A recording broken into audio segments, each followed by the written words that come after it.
Today we'll be having a look at the braking system. As you can see, we've got a brake pedal which is connected to a brake master cylinder with a reservoir for brake fluid. The brake fluid line is rubber which connects to a steel clip, which then feeds the brake fluid into a steel pipe that runs within the chassis. The steel pipe has an exit hole just at the back, which then connects it to another rubber hose which feeds the brake fluid to the brake caliper.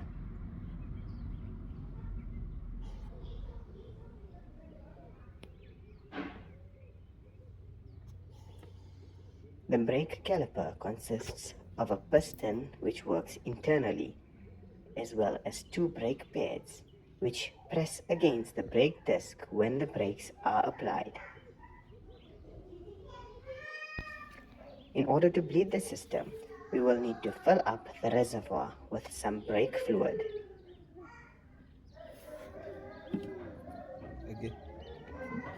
We will then need to pump on the brake pedal.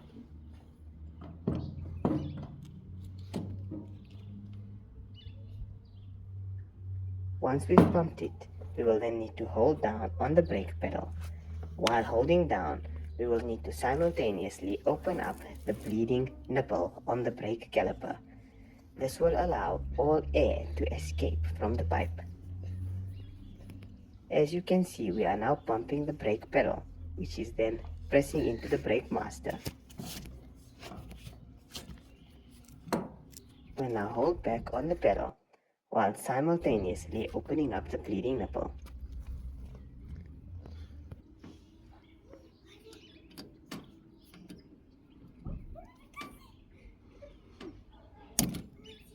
As you can see, brake fluid is now flowing from the bleeding nipple.